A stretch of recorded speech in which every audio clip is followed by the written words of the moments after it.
God. Thank you, Jesus, for making a way for us, God. Be in heaven forever with you, Jesus. Hallelujah, hallelujah, hallelujah. Thank you, Jesus. Thank you, Jesus. Hallelujah, hallelujah. Praise the Lord, everybody. Praise the Lord. I'm grateful and thankful for this opportunity that I've been given to be here with y'all tonight, and I especially like to thank my pastor. Without him, I wouldn't be here. In more ways than one. I'm excited about what God's doing around here, aren't y'all?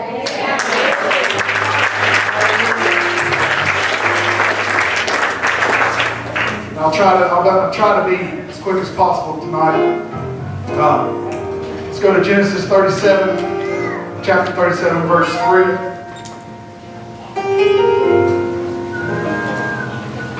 I was going to say amen when y'all had it. She got it up there. Now Israel loved Joseph more than all his children, because he was the son of his old age, and he made him a coat of many colors. And when his brethren saw that their father loved him more than all his brethren, they hated him and could not speak peaceably unto him. And Joseph dreamed a dream, and he told it his brethren, and they hated him yet more. The topic I'd like to teach on tonight is brotherly love. Let's ask God to help us. Jesus, please touch every heart and life in this place, God. As I endeavor to teach your word to someone, oh God, may it not fall on deaf ears, God. In Jesus' name, Lord. Please help us, God, to understand your word. Open up our eyes and our hearts and our minds to your word and understand it. In Jesus' name, we love you, God. We love you, Jesus. We love you, Jesus. You may be seated.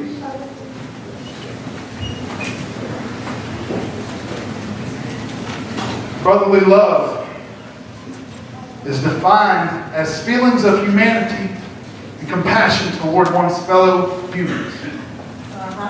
Biblically speaking, brotherly love goes beyond the duty given to us in Leviticus chapter 19, verse 18, where it says, love thy neighbor as thyself. It goes much deeper than that. And it shows itself as genuine and must come from a pure heart. One dictionary says that it is to love for one's fellow man as a brother. Do you notice how brothers love each other? Whenever Jeremy and I were little kids, we liked to scrap a little bit. And that was okay as long as it's just me and him doing it, you know. But you better not let somebody else jump on my brother. You know, that's just how it was.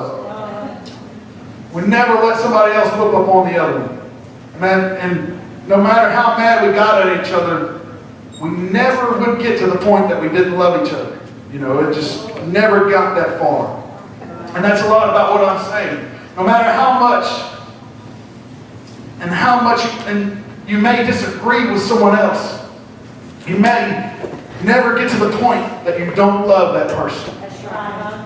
That's right. In the same dictionary that I referred to a while ago, it goes on to say that the expression called brotherly love comes from the Greek word Philadelphia, which means love of brothers, which distinguished or set apart the early Christian church.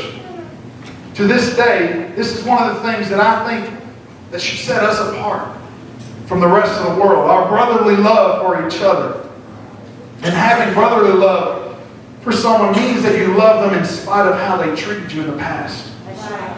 Jacob and Esau, for instance, were apart for a long, long time. And Esau had been deceived by Jacob, and Esau had lost his birthright and his blessing from his father in the process. Esau had sworn to kill Jacob, and Jacob ran away, and years later they came back together. And before the meeting, Jacob was so scared and worried, and he just prayed and begged God and asked him for help. And what happens? What did happen whenever the first time that they met? Is we find that in Genesis chapter 33, verse 4. It says, and Esau ran to meet him and embraced him and fell on his neck and kissed him, and they wept. Yes. Esau had like, I think it was either 300 or 400 soldiers with him. He could have killed Jacob, for what he did so many years ago. But whenever he seen his brother, something inside of him just broke. And he had to hold him one more time and let him know that he loved him and that he forgave him for what he did. So should we treat those who have done us wrong? This is also how we should treat backsliders. And whenever they come home, and whoever comes through those doors, we should love them with all the love in our hearts. And show them that love as only God can show them. Let's talk about Joseph and all of his brothers. In the book of Genesis, we can find his story. It was he was one of 12 brothers. And he was favored by their father Jacob above the rest. And it was because of that favoritism that he was hated by his brothers. And also because of certain dreams that he had which interpreted plainly that all of the other brothers would bow down to him. In Genesis chapter 37, verse 6 through 10, it says, "And he said unto them, Hear, I pray you, this dream which I have dreamed. For behold, we were binding sheaves in the field, and lo, my sheaf arose, and also stood upright. And behold, your sheaves stood round about, and made obeisance to my sheaf. And his brethren said to him, Shalt thou indeed reign over us? Or shalt thou indeed have dominion over us? And they hated him yet the more for his dreams and for his words. And he dreamed yet another dream, and told it his brethren, and said, Behold, I have dreamed a dream more. And behold, the sun and the moon and 11 stars made obeisance to me.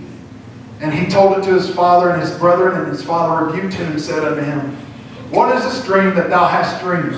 Shall I and my mother and thy brethren indeed come to bow down ourselves to thee, the earth? That's some pretty crazy things to tell your brothers and your parents about. Dream, one day you're going to bow down to me. It seems pretty high and mighty. Needless to say, Joseph's brothers, as I would be, weren't very happy. I guess if I'd have had a brother like that, he'd probably got a burr under my saddle about that too, just a little bit. So the story goes on, and one day Joseph was sent by his father to go check on his brothers, and on his way to them, they saw him afar off and started planning amongst themselves about what to do with him. And they could obviously tell it was him by that beautiful coat he was wearing. When he got to where his brothers were, they took the opportunity. They'd already made plans. They took that opportunity to take off his coat of many colors. The thing that symbolized to them and to the world that he was special and set apart. And then they threw him into the pit. Then they sold him into slavery. And he was brought to Egypt, and Joseph went from being a favored son to a slave in a foreign land. But even as a slave, Joseph was favored in God's eyes. And God blessed Joseph and made everything that he did to prosper. Time went on and things got worse for Joseph. Different things happened, and he went from being a slave to a prisoner. But God was still with him.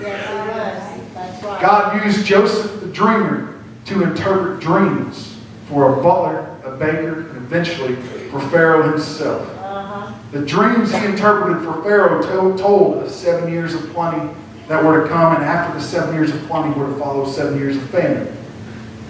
Whenever Pharaoh heard what was going to happen, he wisely made Joseph the second in command of all of Egypt. Joseph trusted in God, and God used the gift that had affected Joseph all his life. He used that gift to promote him to a position that was second in command only to Pharaoh. Genesis chapter 41, verses 40 through 41 says, Thou shalt be over my house. This is what Pharaoh told Joseph. And according unto thy word shall all my people be ruled. Only in the throne will I be greater than thou. And Pharaoh said unto Joseph, See, I have set thee over all the land of Egypt. So the 7 years of plenty came and went, and the 7 years of famine began. And Joseph, who was now governor of Egypt, was in control of all the corn. The famine grew so bad that the people from other countries had to come to Egypt to buy. From who? From Joseph. And one day, Joseph's brothers, of all people, show up.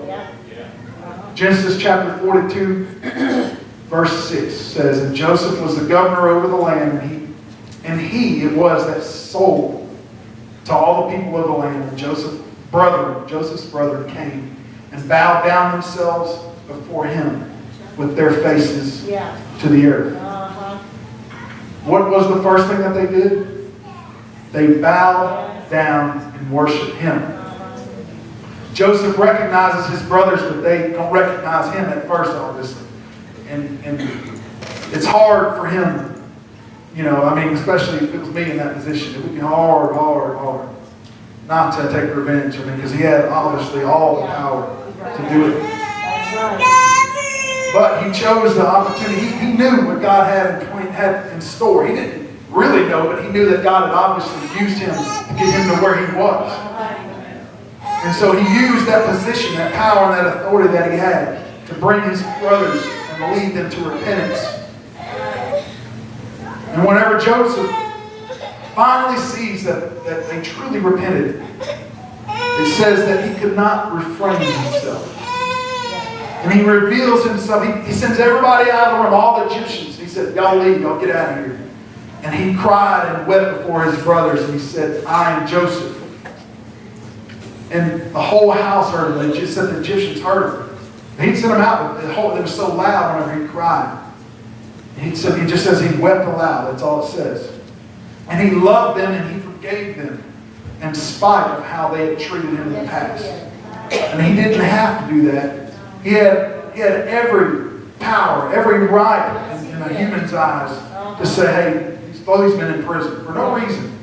Just because he said so. That's all he had. He could have had revenge, sweet revenge if he wanted.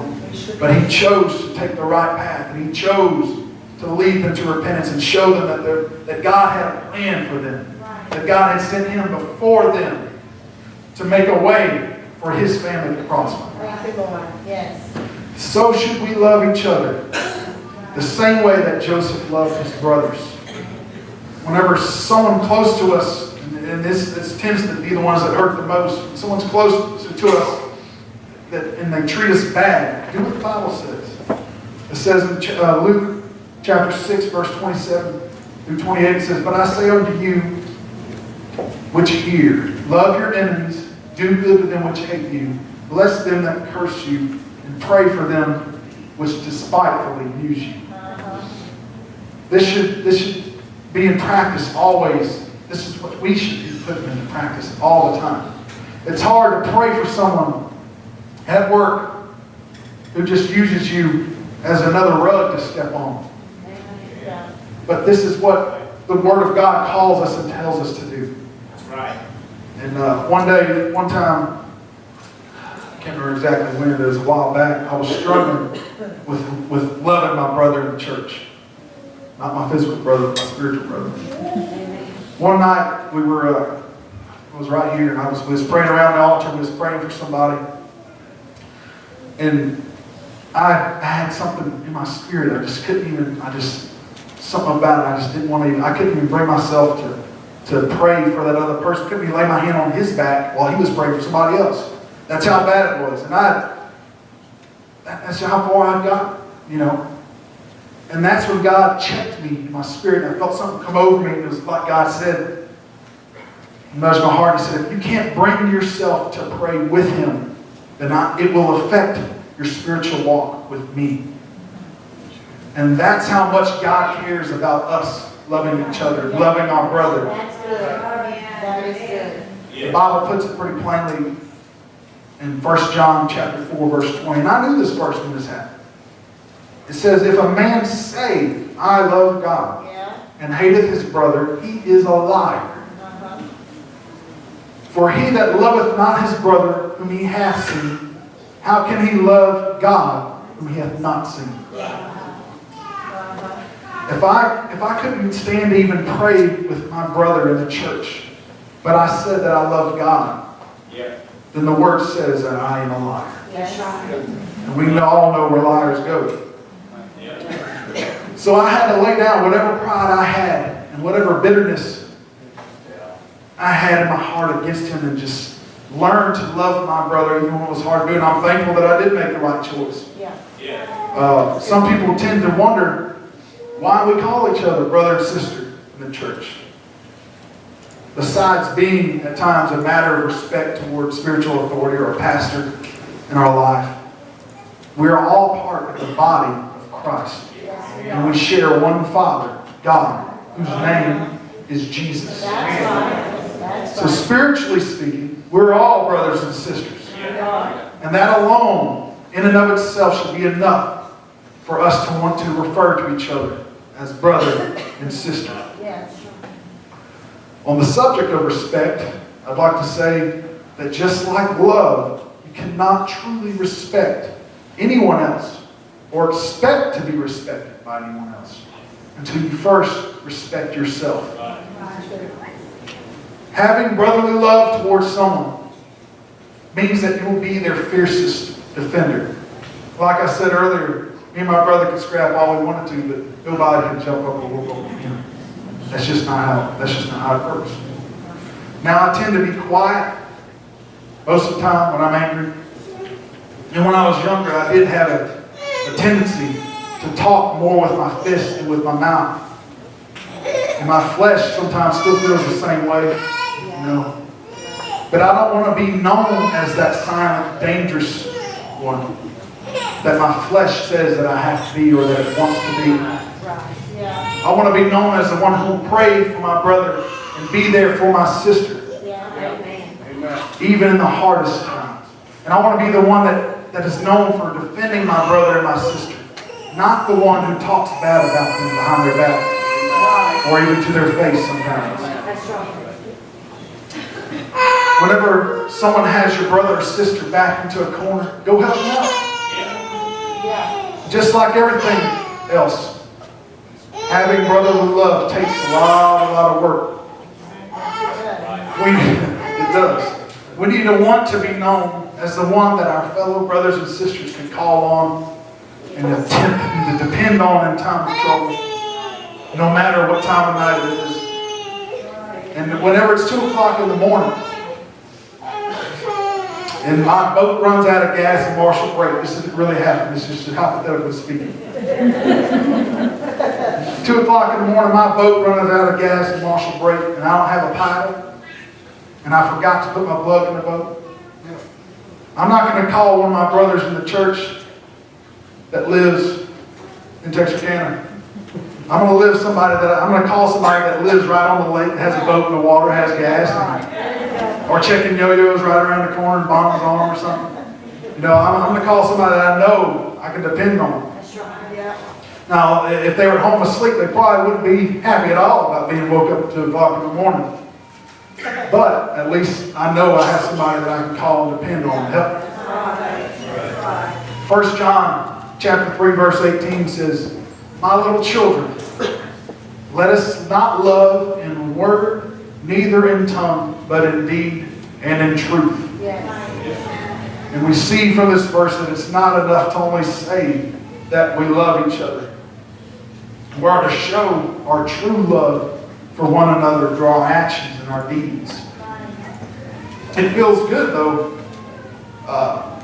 to hear somebody say, "Hey, I love you." You know, that's a big part of it. I'm just saying, it takes a lot more than just saying, "Hey, I love you." You need to show them that you love them. That's right. How many successful marriages do you see that have couples that don't help each other around the house? Taking out the trash and doing the laundry and cutting the grass still has to be done. And whenever you say "I do," you're automatically going to have a list of honeydews to take care of. If no chores are done and the honeydews ain't done, that's not going to make your marriage a very happy one. Come to think of it, I need to take out the trash in the morning.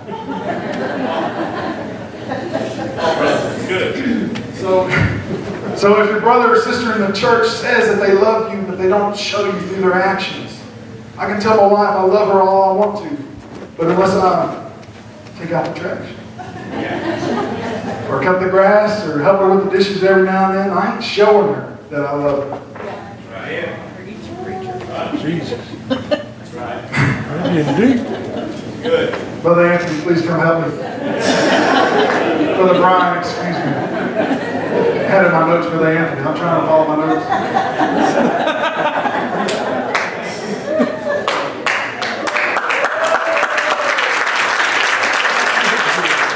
Please stand, Joel.